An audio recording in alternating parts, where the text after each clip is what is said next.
buenas tardes a todas y todos. Bienvenidas y bienvenidos de nuevo a esta formación básica en cosmovisión maya y cultura indígena de Guatemala. Estamos reunidos el día de hoy de nuevo, después de nuestra primera sesión que permitió entablar las discusiones y escuchar al profesor Matul sobre estos temas. Entonces, solamente acordar que esta sesión de nuevo es posible gracias al apoyo financiero del Ministerio de Relaciones Internacionales y la Francofonía de Quebec, del gobierno de Quebec, a través del programa Nuevo Quebec sin Fronteras y gracias al apoyo también del gobierno de Canadá a través del programa de cooperación voluntaria que maneja el CECI en Guatemala y en otros países. Eh, entonces, para dar esta formación básica en cosmovisión maya y contexto sociocultural de los pueblos indígenas de Guatemala, tenemos el gusto de contar con el profesor Daniel Matul y sin más preámbulo, le voy a dar la palabra para empezar a darnos sus enseñanzas, sus conocimientos sobre este segundo tema que es la indagación de la cultura maya, que sin lugar a duda va a ser muy interesante. Entonces, muchísimas gracias a todas y todos por asistir y damos la palabra de una vez al profesor Daniel. Muchas gracias. Muy buenas tardes, muchas gracias Arnaud por la bondad de la presentación y estamos en la mejor disposición, con cariño, con entusiasmo, con el deseo de compartir información para eh, ir creando una perspectiva epistemológica de los voluntarios que puedan tener una presencia de intimidad con la cultura maya, aunque estamos solamente en un inicio de lo que podría ser la formación. Yo voy a tratar de utilizar audífonos para poder escucharlos perfectamente cuando tengan la bondad de iniciar los procesos de pregunta. Eh, Seguramente en la introducción habrán algunas preguntas que quedaron desde la vez pasada, pero lo que voy a hacer yo en la introducción es ponerlos en contexto de lo que vamos a hablar hoy. Es importante hablar de los puntos más importantes de lo que podría configurar el pensamiento, la cosmovisión, la filosofía, la epistemología maya, si nos ubicamos en una corriente científica que tiene que ver con la ciencia que se generó aquí en Mesoamérica, que de alguna manera ese ha sido uno de los grandes problemas hasta ahora, que tenemos una visión distinta de lo que es la concepción del universo y específicamente la cultura europea, eh, podríamos decir la tradición de los conocimientos que han llegado a Guatemala, no solo desde el proceso de invasión, la colonia, y hasta nuestros días con el proceso de la revolución industrial, todo lo que es la tradición del pensamiento científico. Pero nosotros también tenemos eh, la posibilidad de plantear cómo también nosotros tenemos nuestra calidad científica. No pasa directamente por la comprensión que tiene Europa, que es el pensamiento hegemónico, y podríamos decir el pensamiento hegemónico de la cultura occidental. Precisamente por eso, uno de los componentes importantes en los últimos tiempos ha sido la,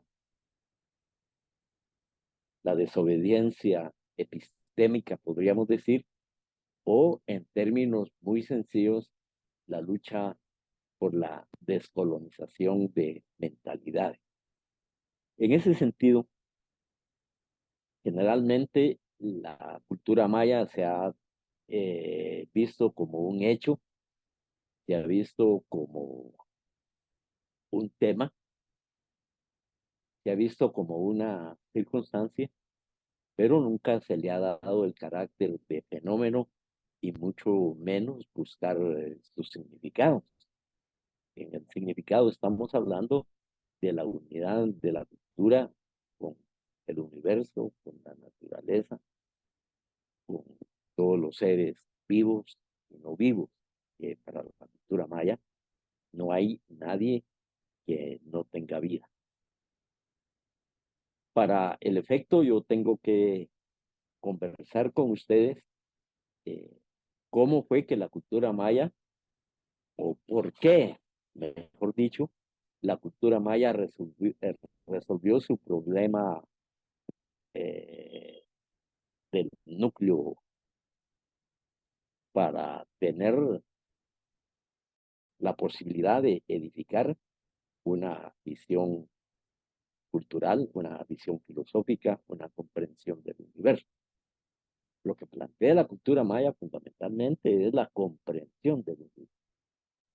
Y de ahí surge la cosmovisión maya, que ha tenido vigencia probablemente desde hace unos 15.000 o 20.000 años, pasando por los diferentes problemas que se han tenido, como el problema colonial, y después del problema colonial, la independencia de Guatemala, que para nosotros más que todo fue únicamente un distanciamiento de, económico de España, pero el poder colonial siguió todavía en la independencia. Por eso hablamos de desconexión de Guatemala de España, porque los criollos asumieron la dirección del Estado y con ello continuaron también con los niveles de opresión, humillación,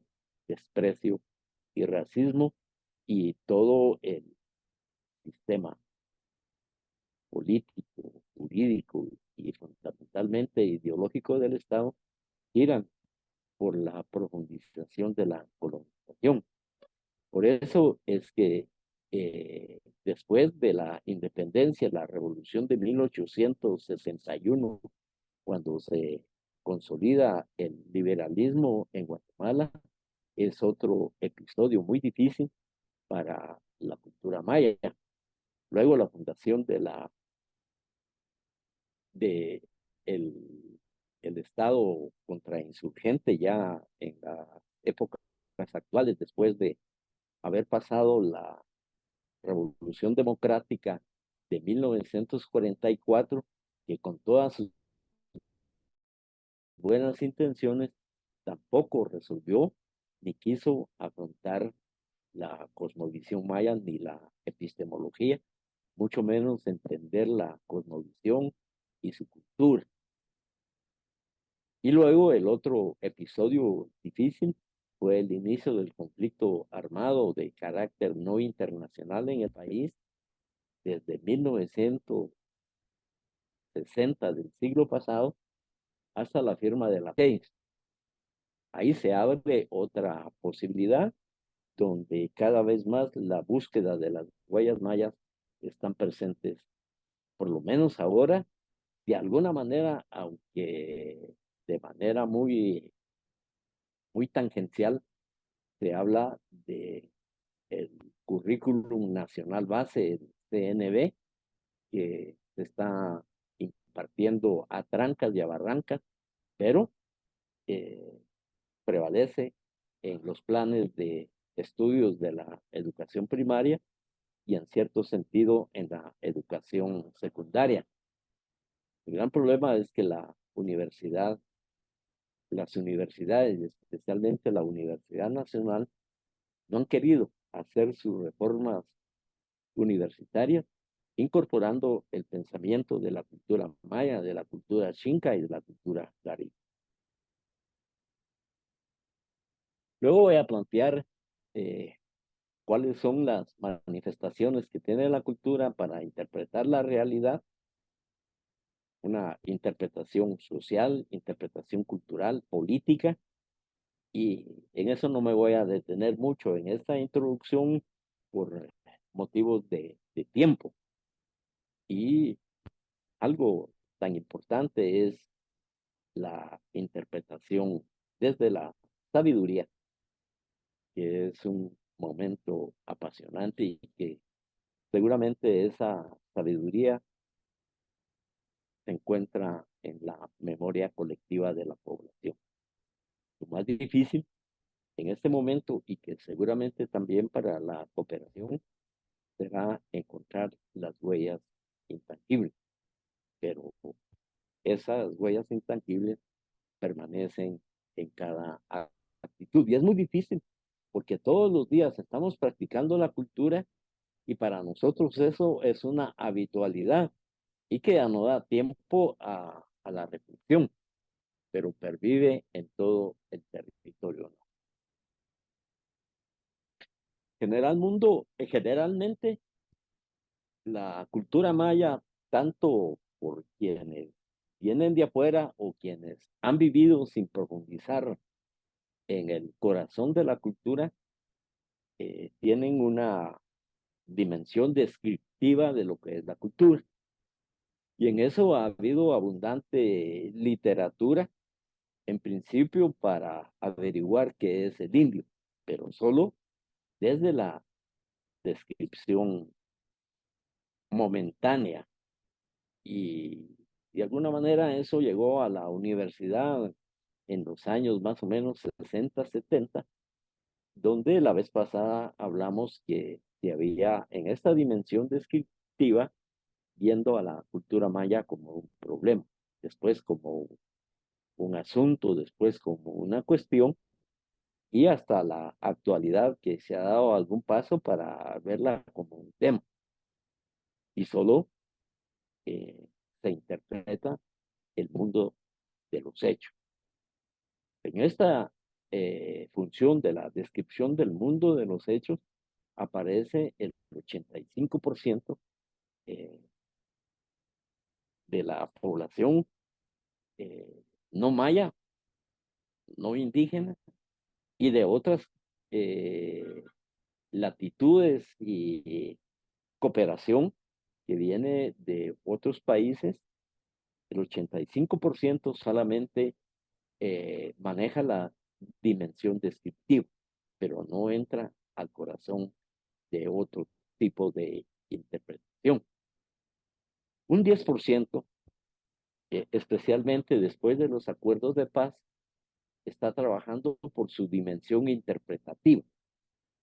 Esto a nosotros nos parece relevante porque ese 10% se ha alejado de la dimensión descriptiva para pasar a considerar la cultura maya dentro del mundo de los fenómenos. Entonces, la cultura maya deja de ser un hecho para pasar a considerarse, analizarse, estudiarse como un fenómeno político, como un fenómeno cultural, como un fenómeno ideológico, como un fenómeno epistemológico, como un nervio viviente de las culturas del universo. Pero lamentablemente hasta ahora, y especialmente después de los acuerdos de paz, estamos hablando del mundo de los fenómenos. Esto tiene que ver mucho con la interpretación fenoménica que no aparece ni siquiera en las discusiones políticas de los partidos, ni en el Congreso de la República, ni siquiera en las diversas ONGs o cooperación internacional aparece la discusión de la cultura maya en la dimensión interpretativa, que es qué hace, por qué, dónde, cuándo, cómo. Todas esas preguntas quedan fuera de lo que es la visión que se tiene de la cultura maya. Luego, la cultura maya ha avanzado. Yo puedo hablar de algunas universidades mayas que están trabajando. Por ejemplo, los hermanos de la cultura Ixil tienen su propia universidad en,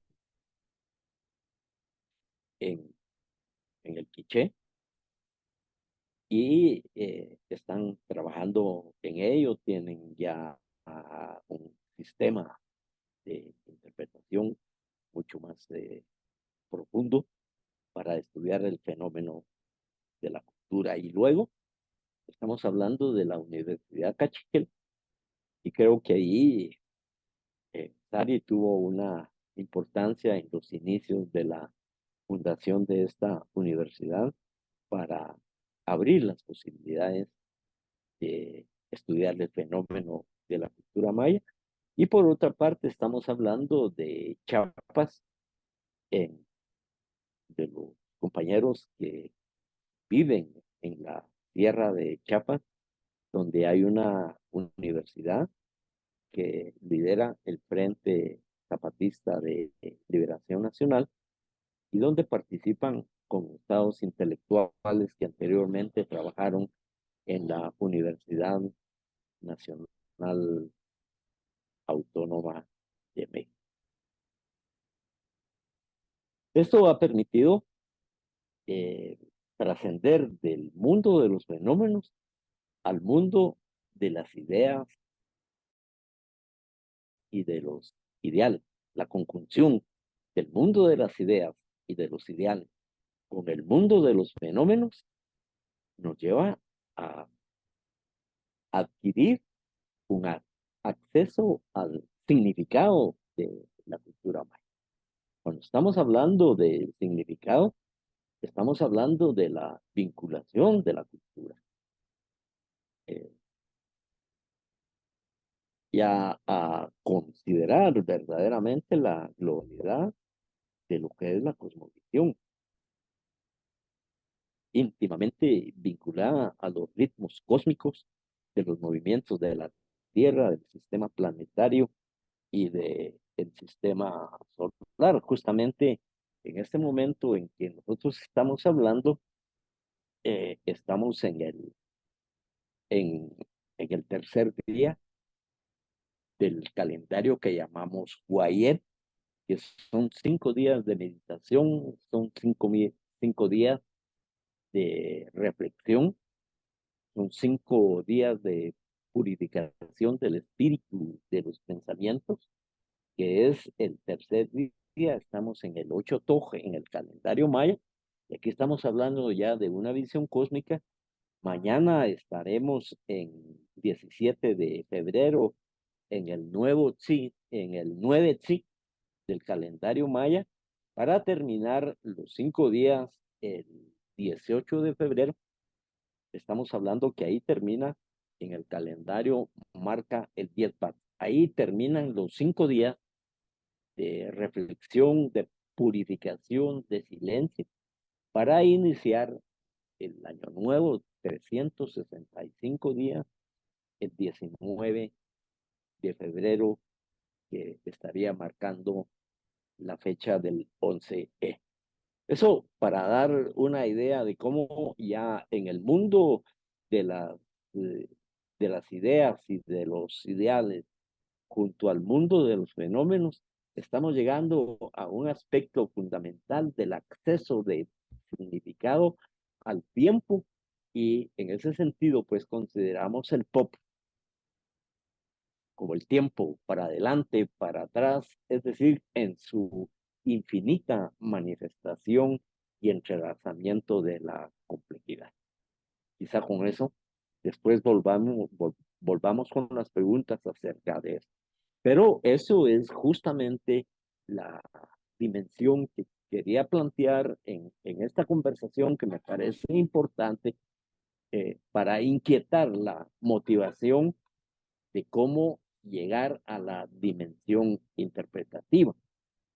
Y finalmente, cuando estamos en el mundo de las ideas y de los ideales para alcanzar el acceso de significado, necesitamos una dimensión normativa. Es decir, el problema de quienes han querido acceder a todo el análisis de esta cultura no pueden hacerlo porque su dimensión normativa es el pensamiento lógico racional.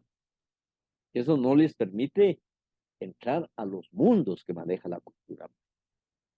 Hasta ahora nos parece importante que hay varias dimensiones normativas que nos permiten tener coincidencias para un análisis profundo de significado de la cultura maya. Estamos hablando, por ejemplo, de la teoría de sistemas, estamos hablando de la bioética global, estamos hablando del pensamiento complejo y si ustedes quieren también desde el punto de vista de la cultura cuántica, la filosofía cuántica o la teoría cuántica. Es hasta ahora, eh, o ecología profunda, incluso los análisis de la ecología profunda en Europa están teniendo como base el libro sagrado de los mayas, el Popol Vuh. Y recordamos que esta ecología profunda fue planteada por Arne Naes, un noruego inspirado, lamentablemente falleció hace 2 años, inspirado en esa relación del ser humano con el universo. Eso trasciende la ecología simple. Y entonces, esta es parte de lo que me interesa trasladar a ustedes, comunicarlo, para que de repente puedan, en una inspiración, desarrollar tal vez estudios particulares, no solo para crear una filosofía de intervención de la cooperación internacional, sino también para aumentar su nivel cultural, para acceder a otras formas de conocimiento, a otras formas de pensamiento que se están desarrollando en el siglo XXI, donde nosotros estimamos que se está llevando a cabo un cambio de época y no una época de cambio. Estamos seguramente en todo el planeta, corre la posibilidad de la construcción de una nueva civilización, de una nueva cultura. Y comunico esto porque estimamos que el fraterno voluntariado, los hermanos del voluntariado, con una perspectiva mucho más amplia del mundo de los hechos, quizá desde el mundo de los fenómenos, puedan contribuir al desencadenamiento de un sentido de vida nacional. Es decir, cuando estamos hablando de vida nacional, estamos hablando de las diversas naciones que conforman Guatemala en sus diferentes interrelaciones. Comprendemos esta posibilidad, yo creo que vamos a empezar a entender las subjetividades, las interpretaciones, el manejo del tiempo, ya lo vimos en qué tiempo estamos, pero también la concepción del espacio. Tiene que ver con topología, pero que no es lo mismo la interpretación que hacemos nosotros los indígenas, los mayas, del espacio que habitamos, que lo que puede hacer el gobierno de Guatemala. No puede resolver los problemas de espacio porque su visión es territorial. Quien ve la cultura maya de fuera tampoco puede entender las dimensiones del espacio. Esto es muy importante entenderlo y comprender cuál es nuestra mentalidad de espacio. El espacio es un tejido de relación, multiplicidad de relaciones. Por supuesto que con el avance del conocimiento ya no solo podemos comprender la cultura maya desde el punto de vista de la interdisciplinariedad, sino que, o de la multiplicidad, sino que también entramos ahora a hacer ejercicios transdisciplinarios para poder comprender la dimensión de la cultura maya. Ahí nos resulta ya otra gran posibilidad de cómo aplicar todo el conocimiento construido durante 15,000, 10,000, 8,000 años a la resolución de los problemas del país. Pero eso se está trabajando fuera de la institucionalidad jurídico-política, porque aún incluso los partidos de izquierda en Guatemala no tienen ningún planteamiento ni incorporan la cosmovisión maya a la resolución de los problemas nacionales. Lo único que hacen es tener una secretaría para pueblos indígenas que la vamos a encontrar en los demás partidos políticos. O vamos a encontrar que asumen nombres mayas, pero el contenido es propiamente de partidos políticos de Occidente que no incorporan todo el bagaje cultural, ni siquiera las formas de comunicación. La riqueza que tiene Guatemala, ningún partido político la tiene. Nosotros nos comunicamos, los mayas, en 23 idiomas. Y sería una fuente de comunicación importantísima para el Estado, para el gobierno, para los partidos políticos, tener esas formas de comunicación. Y lo que pasa es que lo que la cultura maya busca y que comunicamos a la cooperación y a los hermanos fraternos, a las hermanas fraternas que desean cooperar con nosotros, cobrar sentido de vida, contribuir a la formación del sentido de vida. Y solo vamos a encontrar sentido de vida en la medida en que como seres humanos estemos relacionando historicidad y libertad. Es decir, no se puede luchar por la libertad de los pueblos mayas, de los pueblos indígenas, no solo de Mesoamérica, sino de América Latina, si no reconocemos su historia. Justamente por eso hicimos un intento de trasladarles algunos documentos que contribuyen a tener una idea más o menos de lo que ha representado la historia de la invasión, de la colonia y lo que estamos viviendo en la contemporaneidad. No se puede ofrecer libertad a los pueblos si nosotros no conocemos su historia. Por eso es que la historicidad es la forma en que nosotros nos hemos organizado en conciencia del tiempo. Por eso es que la sostenibilidad de la cultura maya está en esa consideración y haberse organizado en conciencia del tiempo. La manifestación de esa conciencia del tiempo, estamos ahorita en el tercer día de lo que nosotros le llamamos el calendario de 5 días, un mes de 5 días, que se llama Guayet, y el resto son 360 días para completar los 365 días. Hoy hay motivaciones, manifestaciones por todos lados en ceremonia, tratando de cultivar el Guayeb hasta llegar al 19 de febrero, que se inicia el año nuevo de 365 días con el 11E. Y justamente la, la calidad histórica de quienes dirigen CECI, por supuesto, conocen la historia de sus países, conocen la propia historia del ser humano, y sobre esa base han llegado a esta reflexión sobre cuál es el tránsito de la vida por este mundo, de la cooperación internacional, y si coincide con el tránsito de vida por este mundo de la cultura maya para hacer la conclusión de esas dos transiciones y de esos conceptos de mundo.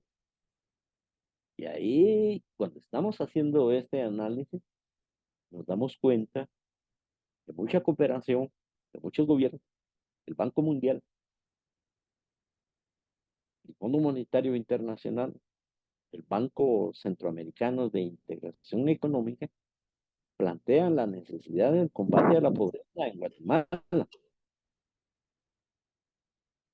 Fíjense que aquí la preocupación de ellos es resolver el problema de la pobreza, pero no resolver la contradicción más grande entre los países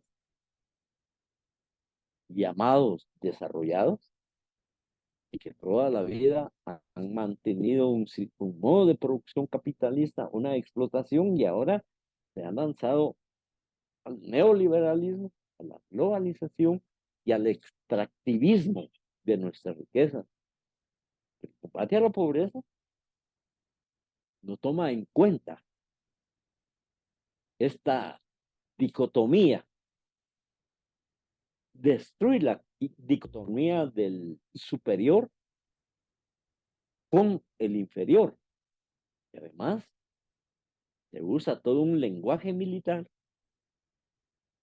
de combate a la pobreza, porque toda la estructura de esta concepción viene desde la consolidación del triunfo de la Segunda Guerra Mundial y la hegemonización en todo el, el sistema mundo de Occidente, y probablemente quisieran alcanzar otras culturas en otras latitudes que no corresponden a la cultura occidental. Solo veamos en qué consiste la elaboración de los currículum, de los estudios a nivel parvulario, a nivel medio, a nivel secundario y a nivel universitario, corresponden justamente a esta visión de mantener el binomio o la dicotomía entre superior e inferior, disfrazada entre los países desarrollados y los países subdesarrollados, o los países en vía de desarrollo. Entonces, a nosotros nos interesa, como hijos de la cultura maya y como la generación número 23 después de la invasión española, justamente de un año se cumplen los 500 años de invasión, reflexionar sobre la temporalidad de los hechos acontecidos. Y por eso es que en todo el país existe una nueva vertebración. Y a mí me parece que eso es un hecho imparable, la verdadera oposición de la cultura maya. Su verdadera liberación está en unir el concepto de tiempo y el hecho verdaderamente de la libertad. Y yo creo que eso se está configurando en toda Mesoamérica y de repente también en los hermanos del sur. Estamos hablando de Ecuador, estamos hablando de Bolivia, estamos hablando de los mapuches en Chile, estamos hablando de los pueblos indígenas de Colombia, estamos hablando de los pueblos indígenas de Brasil, y que junto a eso alimentan todos los criterios de lo que se considera ahora con rigor científico, trabajado por algunos científicos que están en contra de estas manifestaciones de el capitalismo en su versión neoliberal y globalizadora, lo que le llaman epistemologías del sur. Y entonces nosotros trabajamos por esa acerca del tiempo y de su paso. Como lamentablemente nuestros libros fueron destruidos, fueron quemados, pues tenemos el recurso de volver a nuestros centros, a las ciudades más importantes para averiguar, y en ese sentido hemos tenido la oportunidad de acercarnos un poquito a la epigrafía para interpretar qué fue lo que los antepasados dejaron grabado para que continuemos viviendo. Y la vida solo la alcanzamos en la medida en que alcanzamos la libertad. Es decir, este es un elemento muy importante. Este es un elemento verdaderamente trascendental, diría yo, en el seno de una renovación de los criterios, pensamiento, ideología y filosofía de la cooperación internacional, cuando puedan abrirse a aceptar que la cultura maya, por si queremos hablar de los pueblos indígenas, tienen la capacidad para obrar según su propia voluntad a lo largo de su vida. Y aquí es donde hay una gran contradicción en este concepto de libertad, porque toda la cooperación internacional, no sé si lo saben, no sé si es con la intencionalidad o es solamente por una práctica que imponen los criterios para llevar a cabo los programas en función y en favor de los pueblos. Ahí, la cooperación internacional, hay un criterio que realmente a nosotros quienes estamos en esta función de contribuir a la libertad de nuestros pueblos,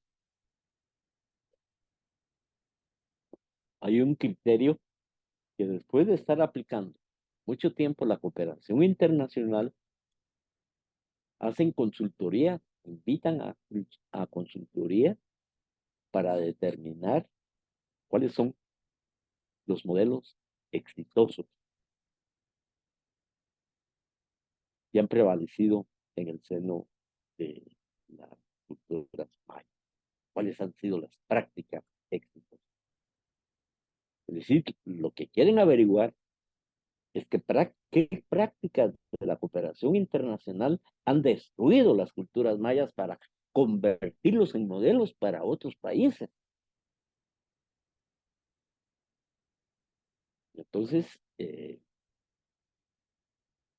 aquí no sé si es una práctica que viene ya con los criterios del Fondo Monetario Internacional, del Banco Mundial, del Banco de Reconstrucción, para alentar estas prácticas exitosas que puedan destruir los conceptos de libertad y proponer qué es lo de la cultura occidental que ha tenido éxito para anular el concepto de tiempo y la libertad de los pueblos. Hoy como nunca están surgiendo nuevas aspiraciones para investigar, volver, encontrar cuáles fueron las fuentes y los caminos de nuestros antepasados con las cuales edificaron conocimiento. Y bueno, solamente basta ir a Comalapa para ver la gran posibilidad de arte que hay. Solamente basta venir a Quetzaltenango para ver todas las manifestaciones también de arte, de cultura, de trabajo en términos de filosofía, en términos de pensamiento.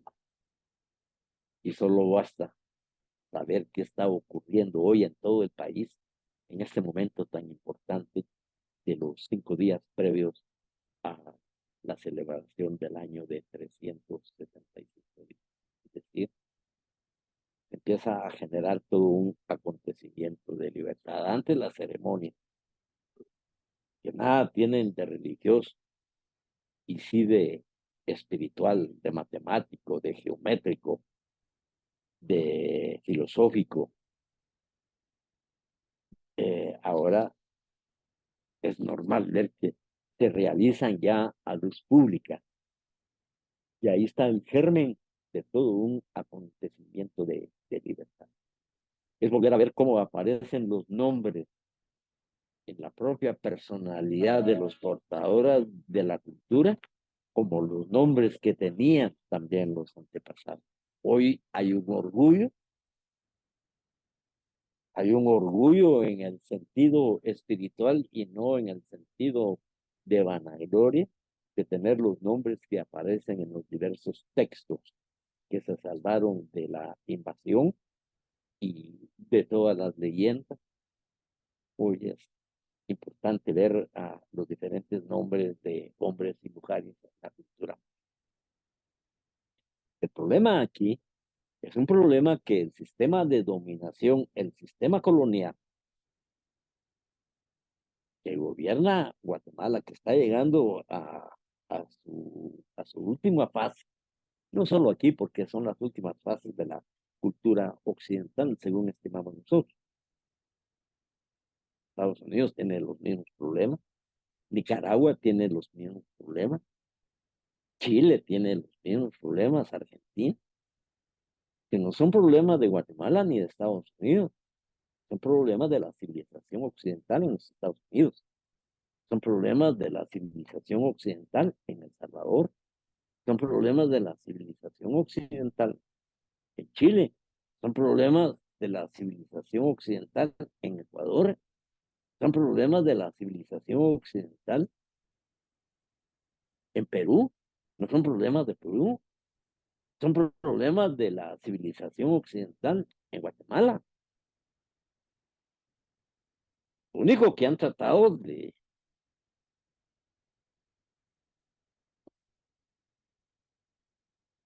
generar una agenda oculta y que ahora a eso se le llama pacto de corruptos.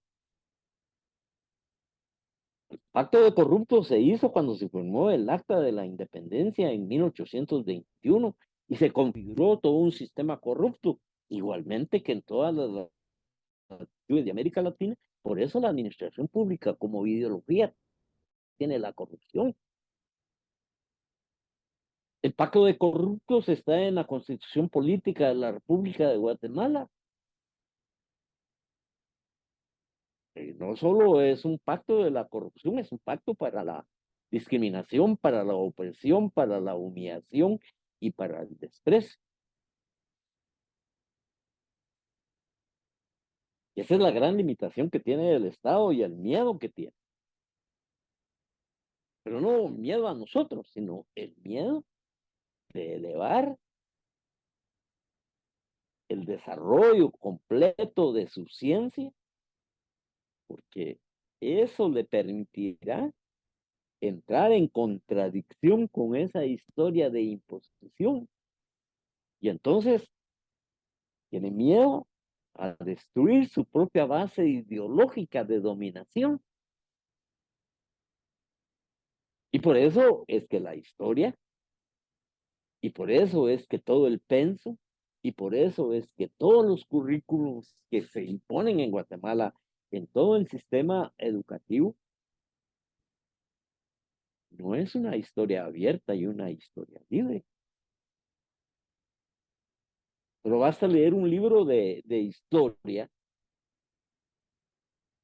de los favoritos del Estado, de los favoritos del gobierno, de los favoritos del sistema de educación,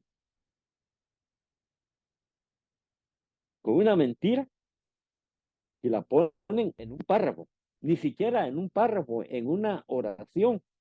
Dicen estos libros de historia, a la llegada de los españoles, hacía 1000 años que los mayas habían desaparecido.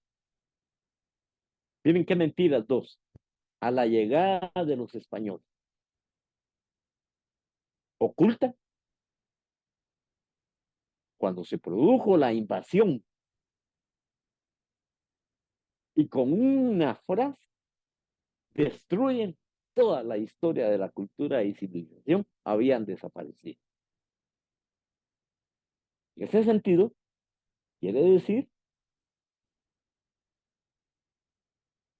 y ahí están todos los historiadores del sistema que andan diciendo que nosotros somos indígenas y que los verdaderos mayas desaparecieron. Ay, que nosotros somos grupos ahí de indios, ¿verdad? Aquellos pensadores mayas, si lo reconocen alguna vez, pues hacía 1000 años que habían desaparecido. Pero no voy a abundar en eso. Y por eso es que también hay otro problema de cómo podíamos entrar en conversaciones para ir colaborando, no solo con la cultura maya, sino con todas las estructuras ideológicas del país para generar la identidad nacional. Pero eso no lo toca el sistema, no lo tocan los sistemas educativos, quienes asumen por razones de comercio que es ser guatemalteco, son las compañías de Tortix, por ejemplo, que plantean el ser guatemalteco el que consume Tortix. Entonces, estamos viendo una identidad no solo ridícula, sino que falsa. Hay otro que plantea el orgullo de ser chapín, que es el orgullo de ser chapín. Ser latino es un orgullo, ser chapín es un don de Dios. Miren estas falacias y las vamos a encontrar en todos lados, incluso hasta playeras se han hecho. Porque aquí hay un problema también de la cultura criolla o la cultura ladina o la cultura no indígena.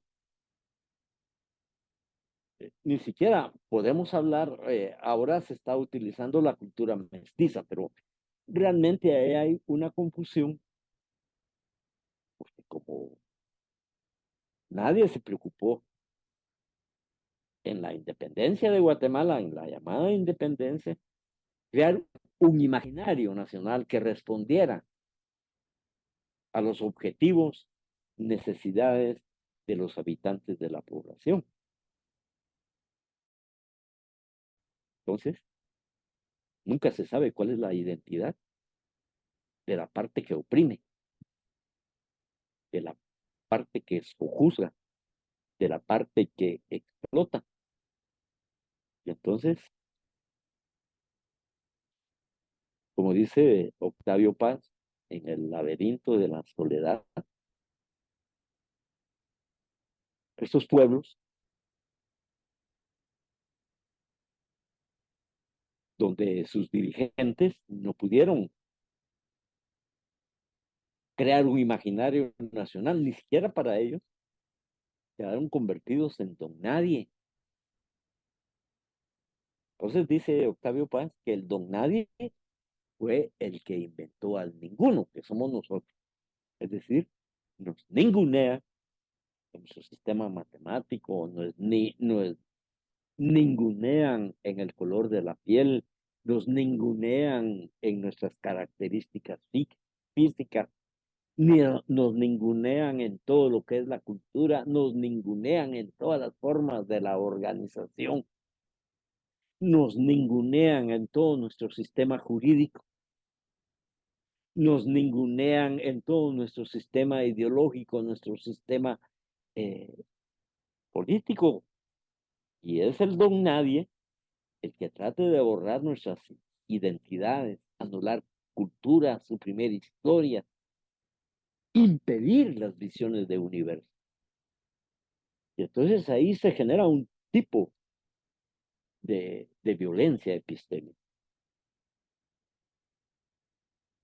Y esa violencia epistémica está en todos los niveles de la sociedad. Fíjense ustedes que ahorita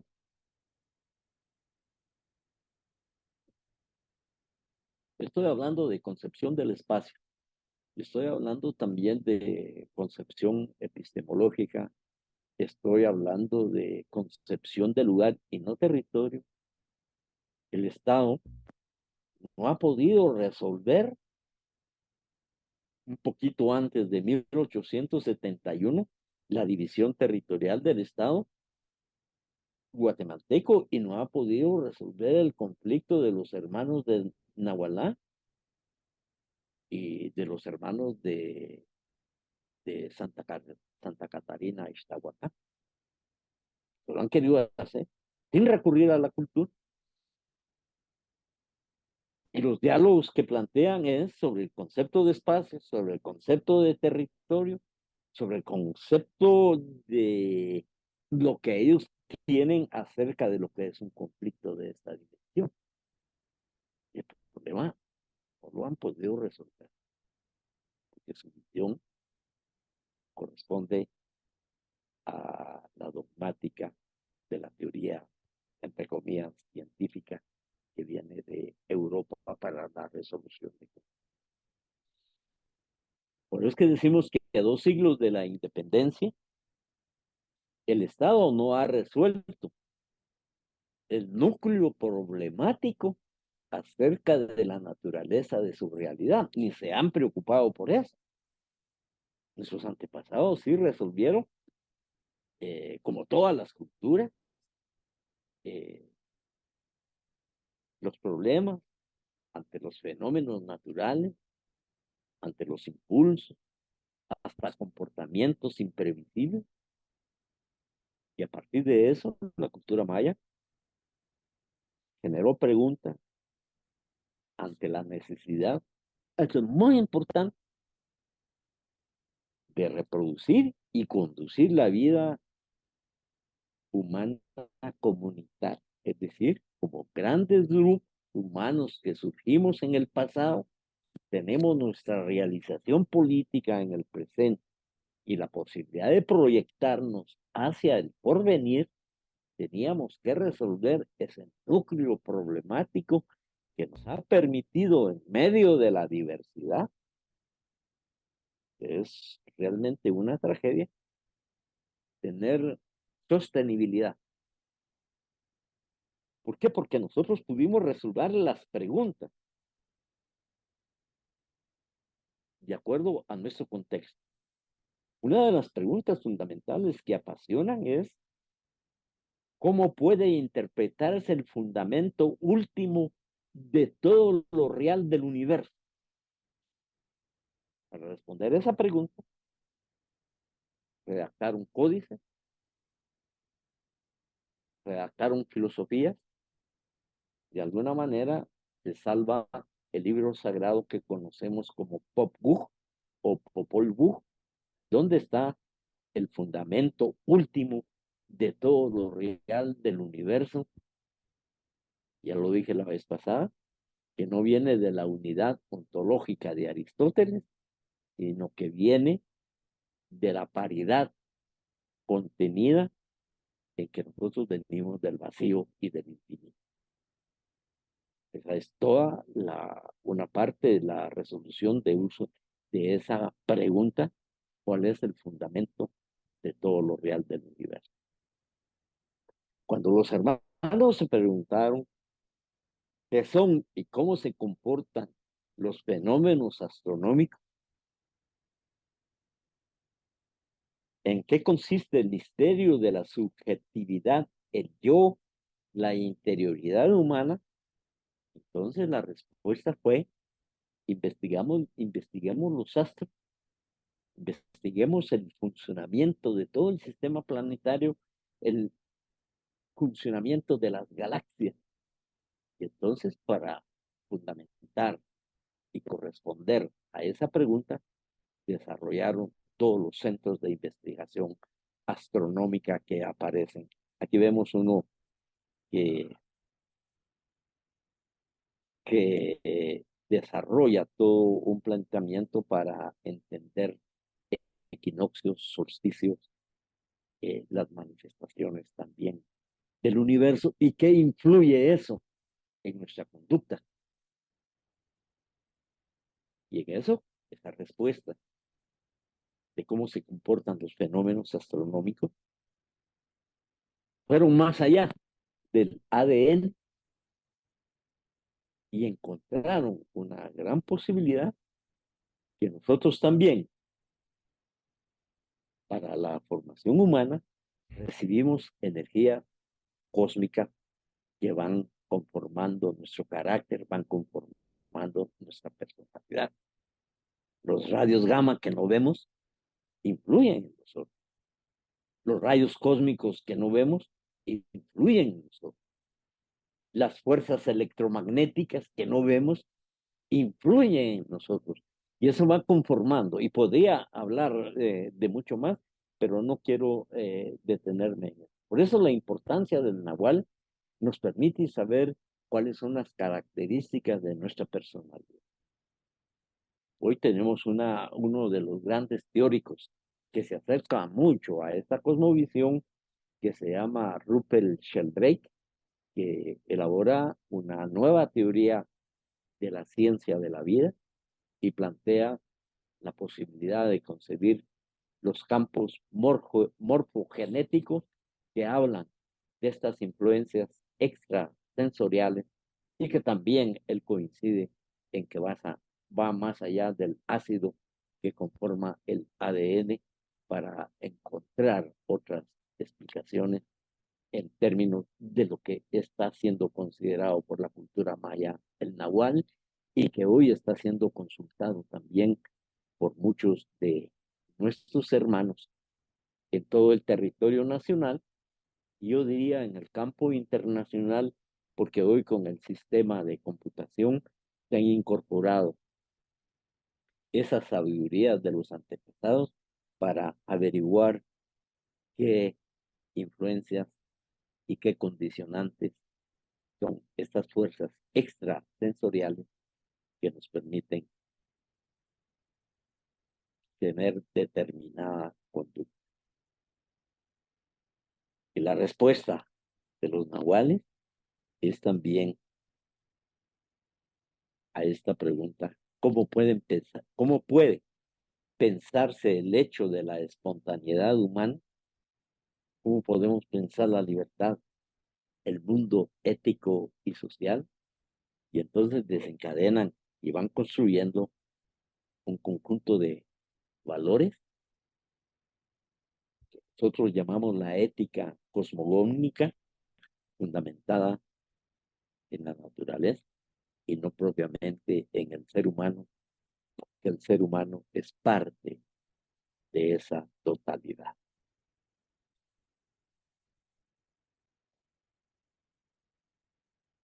Cuando se resume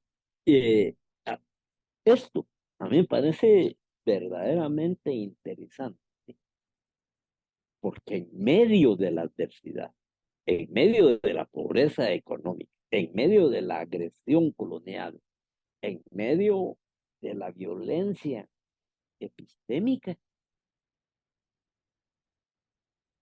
aunque sea una taza de café, una tortilla, somos felices. Hemos renunciado a la posibilidad de ser felices en este mundo. Por eso que continuamos también resolviendo esos núcleos problemáticos.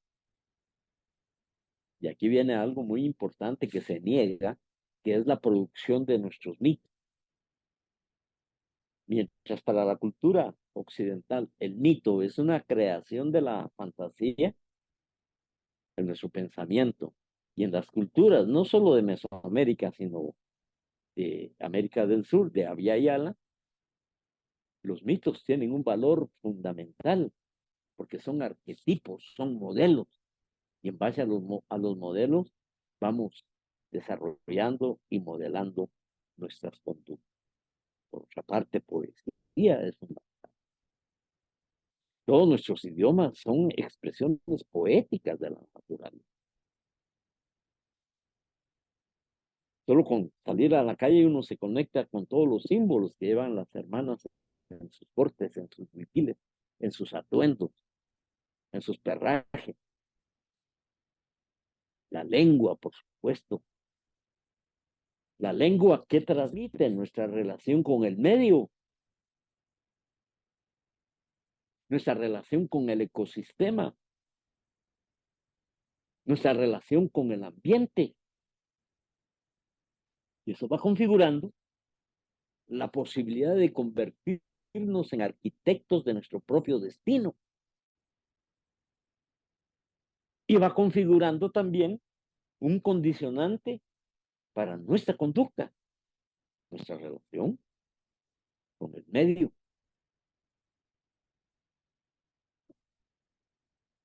Un segundo elemento, lo que hacemos cuando conversamos. Porque cuando conversamos sacamos todos los referentes mitológicos, poéticos, simbólicos,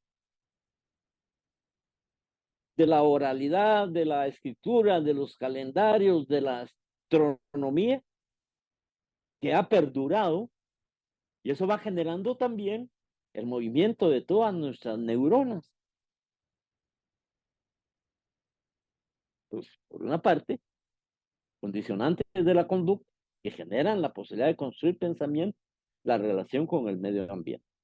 Un segundo episodio que se cultiva todos los días son esas conversaciones colectivas, en los mercados, en las calles, donde quiera que estemos, principalmente en la familia. Un segundo elemento y el tercer elemento son esas influencias extrasensoriales de las cuales hablamos. Estos tres elementos que son fundamentales nos permiten configurar lo que se llama cosmovisión.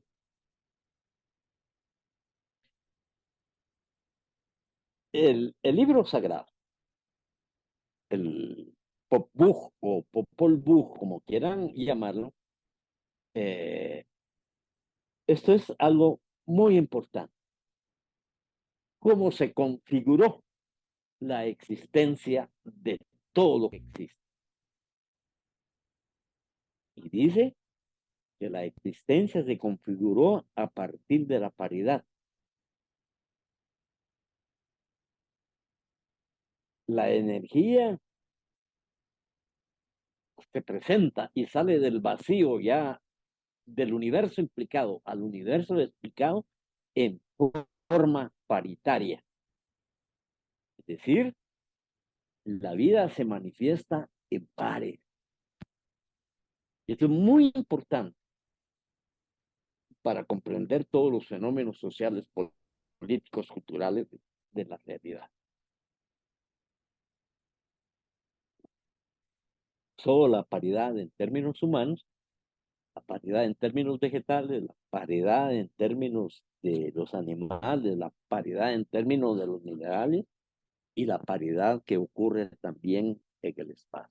Desde nuestra concepción, entonces lo que se plantea es que el universo no devino de la unidad, sino de la paridad. Y aquí hay algo muy importante. El pensamiento unitario desestima la diversidad. Hasta todos los partidos políticos, si ustedes los analizan, son unidad. Unidad nacional de tal cosa, unidad nacional de tal otra, unidad de tal otra, la unidad de todas. Pero un partido político plantea el concepto de diversidad política. Por ejemplo, para hablar de eso nada más. Dice la narración de nuestro libro sagrado, al denunciar la creación del cielo y de la tierra, fíjense, y una unidad, aquí hay una paridad, cielo y tierra, por el formador que es padre y madre de la existencia. En dos párrafos o en dos líneas, está la manifestación de la paridad, pero abunda más adelante. Dice, así es pues que el cielo estaba etéreo, pero estaba el espíritu del cielo. He aquí su nombre, doble mirada le dice. Porque el espíritu del cielo, y cuando estamos hablando del espíritu, estamos hablando de la profundidad y del propósito espiritual del universo. Y dice, se llama doble mirada. Otra vez la paridad. Y que hablemos la vez pasada, este es su iconografía que aparece en Huipiles, aparece en Morrales, aparece en manteles, aparece en algunos trajes de hombre que todavía se mantienen, con diferentes manifestaciones. Pero el original es este. A veces se ponen dos quetzales viéndose, dos pajaritos viéndose, una serie de infinidad que podemos reconocer en los diferentes huipil. Por eso un huipil también son símbolos que codifican toda una información que viene del pasado.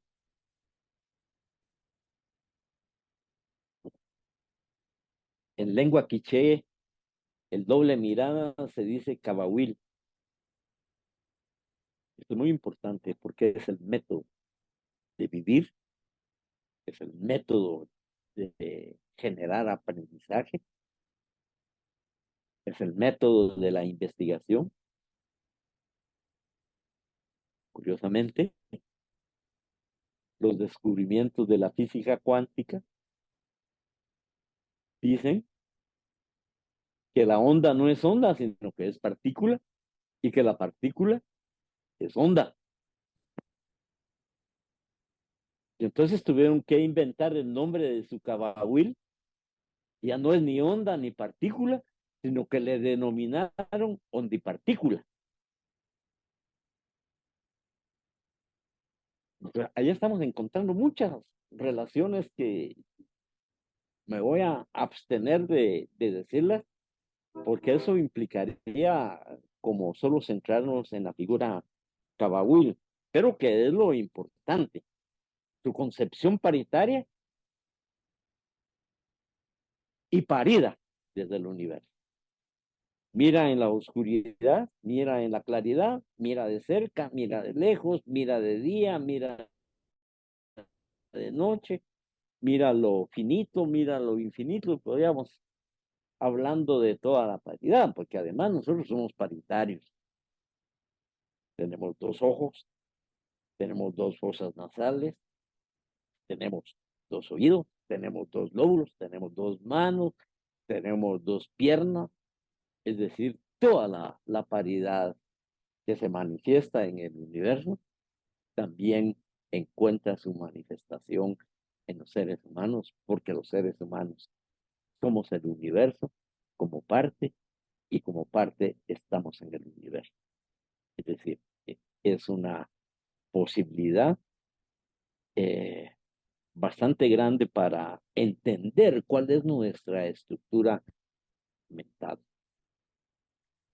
Lo paritario es lo que popularmente considera la cultura maya como dualidad. No sé si ustedes sabrán, es que la dualidad, dicen mis hermanos. Ojo, que no es dualismo. La dualidad, cuando veamos el método, vamos a ver cómo la dualidad es complementaria. Encontramos dualidad en el arte, en la medicina, en la espiritualidad, en la educación, en la política, en el deporte, en la agricultura, en el derecho, en la estética, en la astronomía, en la arquitectura y en las diferentes nociones de Nahuatl. Solo ver un campo de juego de pelota y cómo dos paridades se enfrentan en el curso del juego de pelota que está en vigencia en Guatemala. y que incluso me parece que ya hubo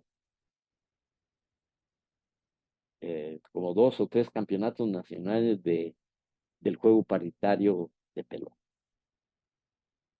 Las comisiones paritarias que se establecieron después de los acuerdos de paz fueron tan exitosas fueron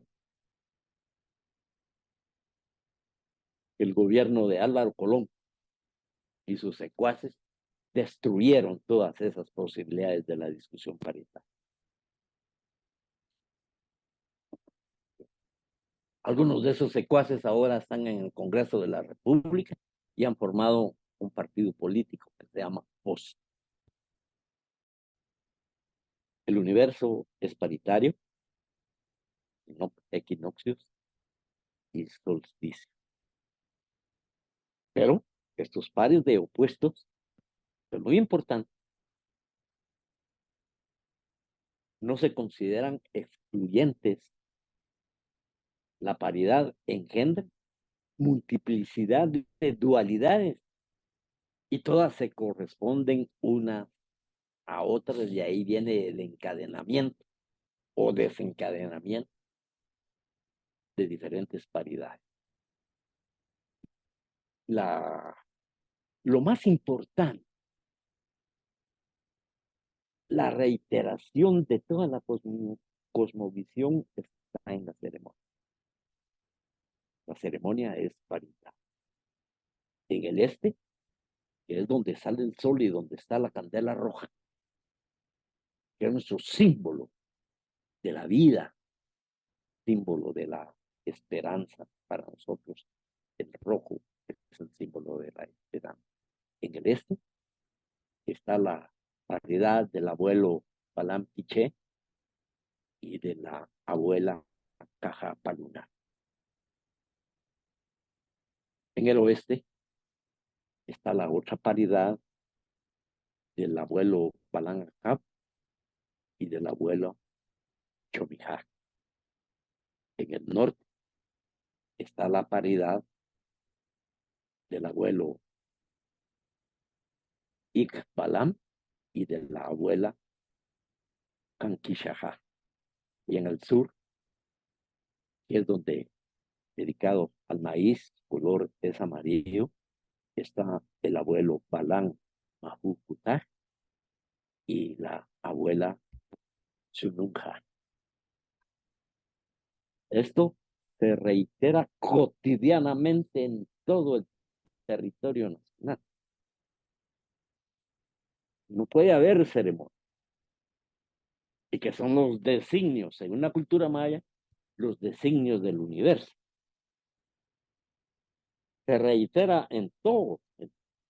Y hay multitud de ceremonias todos los días.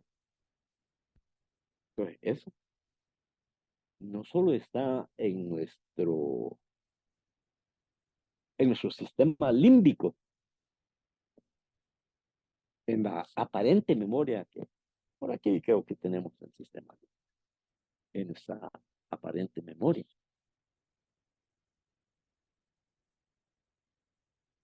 Lo que está en toda la subjetividad está fuera. Para nosotros la memoria siempre está fuera. El cerebro es solo una forma de conexión con esa memoria política. A veces un viento, a veces una risa, a veces un color, a veces un sabor. Nos recuerda toda la cosmovisión. Pensamos que está aquí, no, pero está afuera. Entonces, con esa paridad, se hace todo un tejido. Esa paridad es la que generó la construcción de la historia del tiempo. El libro de la historia del tiempo. Pop es tiempo y Gu es libro. En su traducción conceptual se llama la historia de los acontecimientos del tiempo o la historia del entretejido para